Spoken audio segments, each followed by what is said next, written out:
Brown's Talkin' Birds.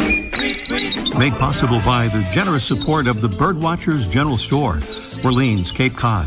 Birdwatchersgeneralstore.com.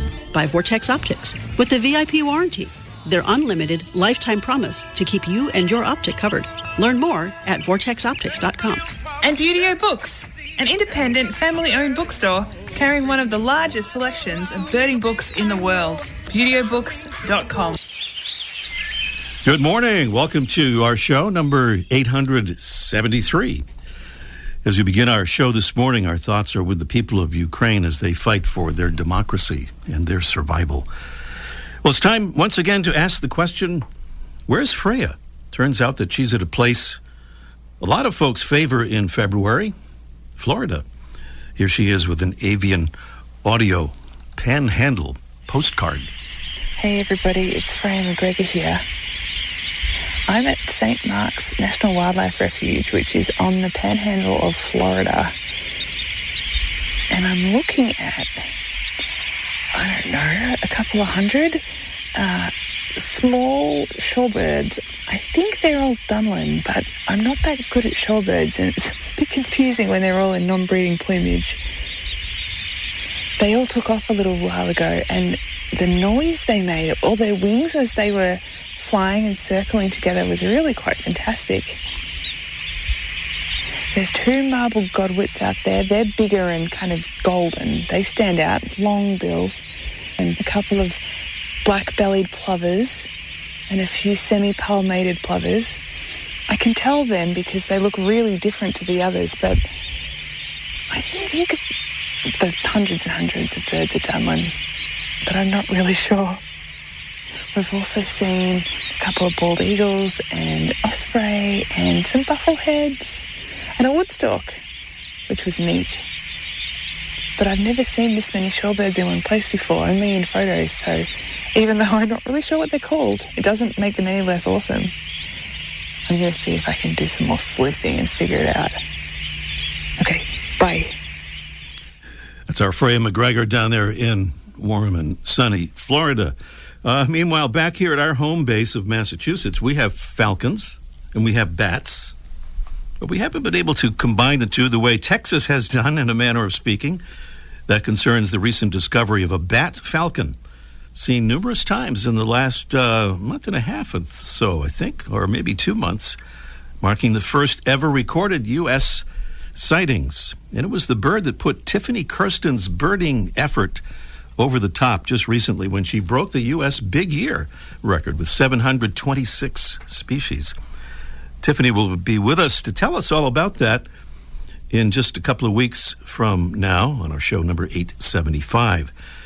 And as for the bat falcon, we'll focus on it a little more when we make it our featured feathered friend in an upcoming show. And we'll be talking about falcons today as well. Meanwhile,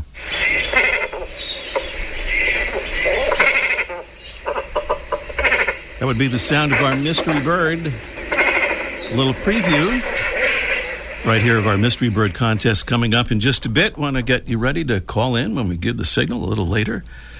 So we'll have time to execute our contest here. Beautiful prizes await, and our mystery bird clues go this way. It's a large black water bird with a long body, a long neck, medium-sized bill with a hook at the tip, and a patch of white and yellow at the base of the bill. It feeds by diving for fish and crustaceans.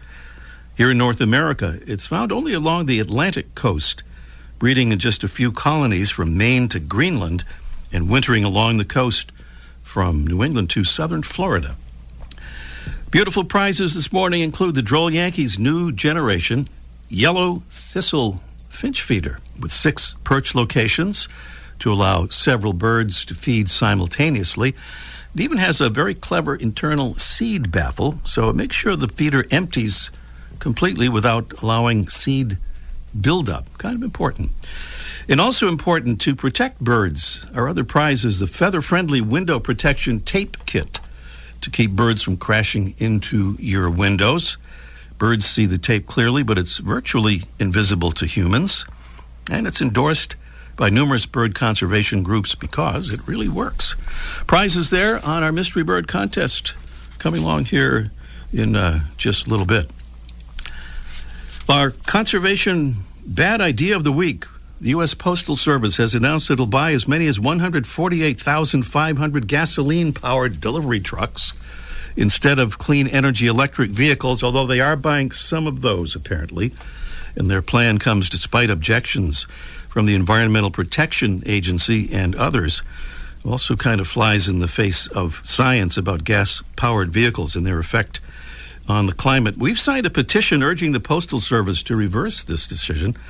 And for those who'd like to do the same, you can find one of the petitions at change.org. That leads us to a conservation quote of the week from the great environmental activist Bill McKibben, who's been driving an electric car for several years now. It's also a practical quote about what it's actually like to drive an electric car.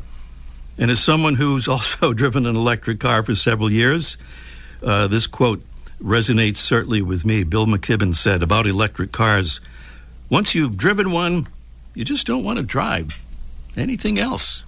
End quote. Fact check, true.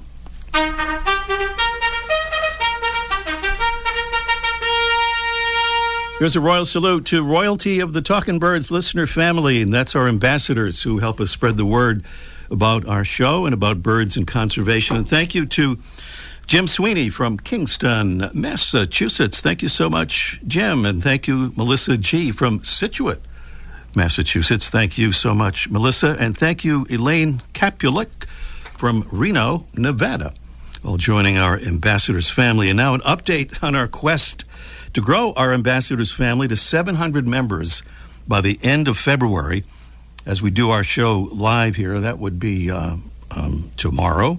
So we are down to the wire, and this is a verified actual number of how many ambassadors we have in the family right now. 697. 3 more to reach our goal, 1 more day to do it, so down to the wire. If you'd like to join our ambassadors family, hope you will. Just click on the Get Involved tab at talkinbirds.com. Still to come on our show today, we'll have a wonderful guest talking about a fascinating new book about a pretty amazing bird. We'll learn more about that in just a moment. We'll also catch up with Mike O'Connor in our Let's Ask Mike segment about some unusual goings-on in a Rhode Island backyard. And up next, the bird that launched a legendary birder's journey of discovery is today's featured feathered friend, presented by Birdwatching Magazine. For more than a quarter century, Birdwatching has been North America's premier magazine about wild birds and birding. Do you have a spark bird? That is, a bird that provided the spark that ignited your interest or your passion for looking at birds. Well, Phoebe Snetzinger had one. Her spark bird led to a fire, an inferno, a conflagration of bird-watching fervor. She saw this bird when a neighbor took her out on her first bird walk. Upon seeing the bird, Phoebe was transformed. As she put it, I had never seen anything like it, and at the same time, I realized that the bird had probably been in the trees in my own backyard every spring I'd been alive. It was as if a window opened up. Well, Phoebe soon began looking for birds in her suburban Minneapolis backyard and in the woods around her home. But before long, she began ranging far beyond the suburbs. Phoebe Snetzinger went on to break the life list record for the number of bird species seen. By the time she died, in a van accident while bird watching in Madagascar at the age of 68, that list had grown to 8,398 species. And the bird that started it all? It was a tiny warbler with a brilliant orange throat, yellow-orange eyebrow, small black face mask, and broad white wing bars, and named for the English botanist Anna Blackburn. Yes, it was the Blackburnian warbler, a bird that breeds in eastern North America, from southern Canada down through New England to North Carolina, and westward through the Great Lakes region. Try to listen for this sound. and look for the bird as it forages for insects and spiders on small branches way up high in mostly coniferous trees. The black Burnian warbler, Setophaga fusca, Phoebe Snetzinger's sparkbird, and today's Talkin' Birds featured feathered friend. Welcome again to our show number 873. Thanks for being with us. Jonathan Meiberg is the author of a fascinating new book, or it's new released, just recently released in paperback. It's been described as a combination of science writing and travelogue and biography. I think we could add history to the description. It's called A Most Remarkable Creature, The Hidden Life and Epic Journey of the World's Smartest Birds of Prey. And he joins us now to tell us about it. Good morning, Jonathan. Good morning, Ray. How are you? I'm well, thank you. Great to have you on with us to tell us about this really wonderful book. Well, when we think of very smart birds, we might think of corvids, crows, and ravens, for example. We have a raven, by the way, building a nest right behind our radio station this morning in the broadcast tower, so we're keeping an eye on that. Yeah, he's keeping an eye on you. Well, that too, yeah. Well, we're going to talk about a bird that likes to keep an eye on people, certainly. It's the Striated Caracara, appears on the cover of your book, and it's a falcon. But it and its Caracara relatives, I think this is fair to say, are very different than the falcons we know here in North America. So what makes caracaras, and especially the striated caracara, so different from these other falcons? Well, the falcons that we know in the northern world, like peregrines, merlins, kestrels, this kind of thing, are these expert hunters. And they're called true falcons sometimes, which I think is really a misnomer, because they're actually a sort of an offshoot of a larger family that's located mostly in South America. And it seems to have originated and diversified there in the peregrines that we know. And in fact, in the bat falcon, which is also a true falcon, it was reoccupied South America after having been away for a while. But within South America, there's this incredible diversity of falcons that are really different. And the caracaras are a group of 9 species that are opportunists, generalists, scavengers, jacks of all trades. They're social, they're curious. They're sort of like, if you imagine building a crow on a falcon chassis, you might get these birds. And because there are no large crows in South America, they kind of fill that niche there. The striated caracaras are the largest and rarest of the group, and they live in a very improbable place. They live on islands off of the southern tip of South America, including Cape Horn itself, and also, most notably, the Falkland Islands, which are just, they're only about 750 miles from Antarctica, just east of Argentina. Well, the Falklands... Striatids are, I met them in 1997 for the first time, where they took me completely by surprise, because they ran up to me in the Falklands and stared me down, trying to see what I was about and did I have anything that they wanted, which is the same thing that they did to Darwin when he turned up there in 1833. And he was so taken by them that he actually spent more time describing them than he did any other bird in the voyage of the Beagle. But today they number somewhere around their population is estimated about 2,500, which puts them in the league with giant pandas. And I was just so completely charmed by these birds that they led me on this 25-year journey to understand what they were, why they were there, and why they were like this. And that description of them being so bold or sociable with the humans, that kind of echoes the Galapagos Islands, right? These two groups of islands have something in common. Very much so. Yeah, and the Galapagos and the Falklands, the thing that they really have in common is that they had very little or no Amerindian presence. So they didn't encounter people for the most part. The wildlife that lived in these islands didn't encounter people until Europeans turned up, which makes them maybe the only parts of the entire New World that Europeans kind of discovered, although there's recent evidence that some Amerindians did reach the Falklands and stayed for a short time, a long time ago. Well, speaking of people, there are many interesting people and characters in your book, and most prominently writer and natural historian William Henry Hudson. Yes.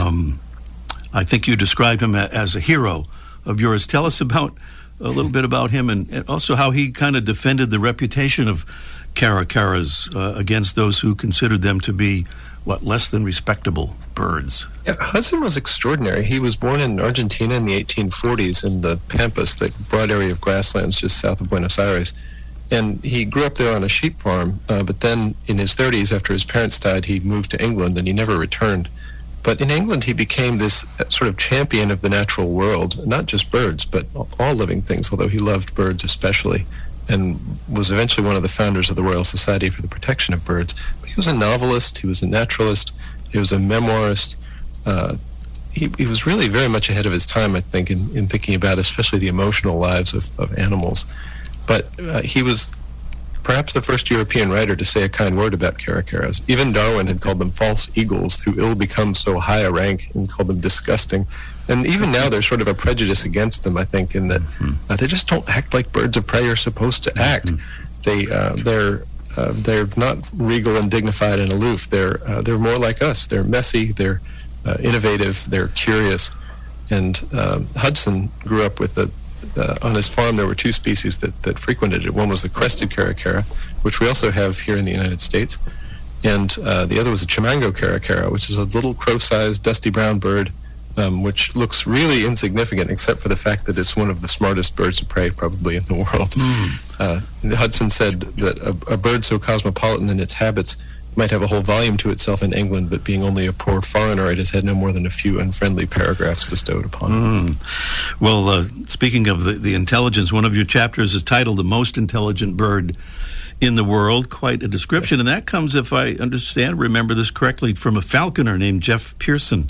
Yes. Who, for reasons that I explain in the book and won't get into here, there are a number of striated caracaras that live in England now, all in falconry collections. And one of them was named Tina, worked with Jeff for many years. Jeff's now a retired falconer who lives in Devon. And Tina could do things that other birds in his falconry collection just simply could not and would not do. Tina liked to solve puzzles. She got bored if you tried to sustain her routines for more than a few flying demonstrations. She wanted to work with him whether she was hungry or not. She could even distinguish between objects by shape and color. He could throw a set of stuffed animals over his shoulder and say, "Go get Miss Piggy," and she would jump down, run along the ground, because like all caracaras, she's very good at running and walking, and pick up Miss Piggy in her beak and bring it back to him. And he could even say, once she'd picked up one stuffed animal, he could say, "Wait, I've changed my mind, get Donald Duck instead." She would put it down, pick up Donald Duck, and bring that back. Wow, pretty amazing. And of course, one of the things about this is that, well, I guess we've learned pretty recently that falcons are not so closely related to hawks and eagles, but closer to parrots.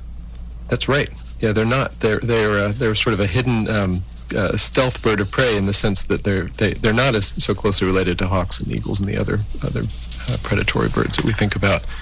Parrots are their nearest relatives. I think that parrots probably are the combined parrot-falcon ancestor probably lived in Antarctica back when it was warm, and falcons seem to have made their way up into South America while the parrots went over into Australasia. So much more to talk about in your book. I wish we weren't running out of time, as we are, including your trip to Guyana, and really one of the most entertaining parts of your book with the friends that you spent time there helping you. Yes, there are 4 species of caracaras in the tropics: red-throated caracaras, which eat wasps and live in giant family groups and nest in giant bromeliads; yellow-headed caracaras that like to pick ticks and other ectoparasites off the bellies of very willing tapirs and capybaras; black caracaras, which look like a bird the Addams family would keep as a pet; and then more crested caracaras, which are everywhere. Well, you're a big admirer of William Henry Hudson, as we said, in part because he can't be easily categorized, and we might say that about you as well, Jonathan, in terms of your being an amazingly talented musician. And I just want to mention your website, which is shearwatermusic.com, and some really beautiful stuff there. And there's a video I found on YouTube of a song called Hidden Lakes, and there are actually some quick videos of striated caracaras in that in that video. Back from the days when I first met them, and many years ago. That was I piled a lot of sort of travel videos into that video. That's from a long time ago now. That was like 2010. But Shearwater has a new record coming out in June called The Great Awakening. All right, that website again is shearwatermusic.com. The book is A Most Remarkable Creature: The Hidden Life and Epic Journey of the World's Smartest Birds of Prey. And it's a wonderful one. You can find it just about anywhere books are available, including at the best place to find books, your local bookstore. Jonathan, congratulations on, and good luck with the book. Now out in paperback. Thank you so much, Ray. It's been a pleasure. Thanks for being with us. Jonathan Myberg here on Talking Birds, and up next, it's our Mystery Bird contest in just 1 minute. The flutter of a tail feather, the flash of a wing bar in mid-flight. You don't always have a lot of time to identify a bird in nature, let alone to appreciate its beauty. But with Vortex Optics, you'll have the power to bring every wild moment closer.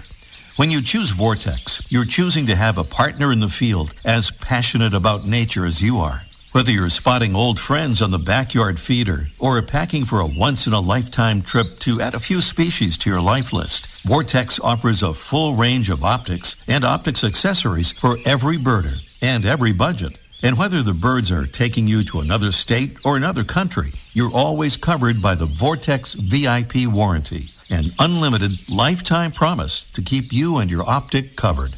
If you'd like to learn more, or if you need help choosing your next optic, give Vortex a call at 1-800-4VORTEX or visit vortexoptics.com. We're on to the Mystery Bird Contest, I believe, and we heard the sound of that bird. Maybe we could just hear it again. Yeah, there it is. Our mystery bird is a large black water bird with a long body, a long neck, a medium-sized bill with a hook at the tip and a patch of white and yellow at the base of the bill. It feeds by diving for fish and crustaceans. Here in North America, our bird is found only on the Atlantic coast, breeding in a few colonies from Maine to Greenland and wintering along the coast from New England to southern Florida. That's our bird, and our number is 781-837-4900. We hope you'll call it and take a guess or tell us what that bird is and win a beautiful raft of prizes from Droll Yankees and Feather Friendly. And we'll try to have time for our bonus question, in which case the bonus question prize is a $20 gift certificate for Wisdom Supply, makers of plastic-free books and notepads and journals and other supplies for classroom and office. 781-837-4900 is the number to call. Meanwhile, we'll check in with Mike O'Connor. It's Let's Ask Mike, almost live from the archive in just 1 minute. Beauty-O Books carries one of the largest selections of birding books in the world. New, used, and rare books covering everything from backyard birding to general ornithology, from field guides to photography skills, biography, fiction, and humor. You'll find it all, along with the knowledgeable customer service you've been looking for in one convenient place. BeautyOBooks.com. B-U-T-E-O. BeautyOBooks.com. Hi, my name is Brandon Hoyt, and I'm calling from Lakeland, Florida. The thing that I like most about being a Talking Birds ambassador is that you get a chance to share your hobby with other people, and it really celebrates the joy of watching birds. Talkin' Birds listeners, we hope you'll join our ambassadors family. Just visit our website, talkinbirds.com. Click on Get Involved at the top of the homepage, and then choose the Become an Ambassador option. Join today, and thanks. Oh, we got an email from a listener in West Greenwich, Rhode Island, about feeding the birds in her backyard, which she says she's been doing for a number of years, and she had a question about something going on there. And we tried to think who might answer that question. And hey, I'll do it. Oh, all right. Well, okay. I guess we'll have Mike O'Connor answer that question. I put my hand up. Nobody called on me, so. You've been having that problem since third grade, I think. Hey, by the way, I got your joke right. That was pretty good. Which joke was that? About Freya seeing birds in a bathroom, and you can find birds wherever you go. Nice one. Yeah, there's the rim shot delayed. Yeah. Okay, thank you for noticing that. Yeah. So anyway, Anna Therese says she's been seeing a problem with the robin at her heated bird bath. They're drinking the water, and she said, I noticed a brownish, murky substance in the water. I quickly emptied it and cleaned it out and put fresh water in the bowl, but she also noticed some very dark droppings in the snow. This seems to be kind of a trend on our program here this morning. But anyway, she's wondering what's going on. Is this robin ill, or what do you think? No, it's the season. First of all, good for her. Good for you, Anna Therese, for keeping an eye on your bird bath. A lot of people, first of all, don't have bird baths in the winter when birds are desperate for water, and secondly, if they do, they just don't pay attention to them. So you notice that they need to be maintained. So good for you. Robins this time of year, they switch from worms to berries. Eat a lot of berries. Berries like geese eating grass. It passes through the birds quickly because of the seeds. Seeds take up all the berries have seeds in them, which is the plant's idea. The plant puts out the berries, the birds eat the berries, and then fly away and then disperse the seeds, which helps the plant to get more habitat. But the seeds take up a lot of room inside the bird's digestive system, and so the birds pass those things quickly. Once they get the flesh off there and that's dissolved, the birds, they either poop it out, which happens a lot, or if it's a large seed, they regurgitate it and they pop it out through, just like to spit it out. And my bird bath is full of seeds right now, or the ground around it. As a matter of fact, she had one robin. I had like 30 the other day, and when they left, it looked like a Jackson Pollock painting. There was just stuff everywhere. And it's just the birds drinking the water. They drink the water a lot because some of the fruit is fermented right now, and so that helps dilute the toxins. But mostly they just taking a little bit of flesh off there and digesting that, and then they regurgitate the seeds, or they poop them out the other end, depending which way they're going. But that's what's going on right now with the berries. The berries keep the birds alive in the winter, and it's not just robins, it's bluebirds or mockingbirds or whatever. And good for you for keeping your bird bath nice and clean. All right, that's Mike O'Connor watching birds wherever they go here in Talking Birds. Thank you, Mike. Talk to you next week, Ray. Birdwatching Magazine has a new membership program.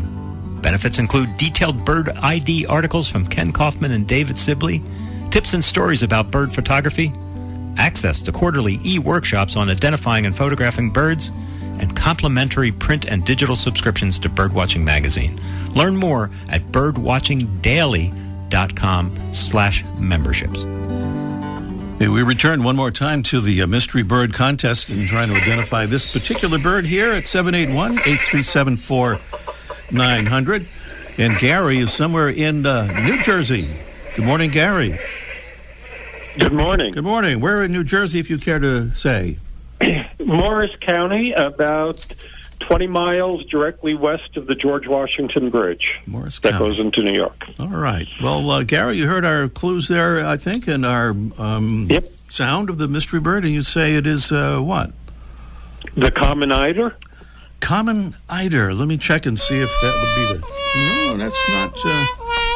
That's not what it says here on the paper, and that's what I kind of go by. But stand by, Gary, because if nobody gets the exactly correct answer, we'll do a little drawing here, and okay, we'll see if we get a winner that way. All right? Okay, thank you. Thank you so much, Gary, down there in Morris County, New Jersey. And Charlie is closer by on Cape Cod. Good morning, Charlie. How you doing, my friend? What a beautiful day down here in Cape Cod. Yeah, well, it's always sunny there, so why should today be any different, right? I don't know where to vacation anymore since I moved here. Nice. But the birds are awesome, so isn't your show. Well, thank you, Charlie. What about that mystery?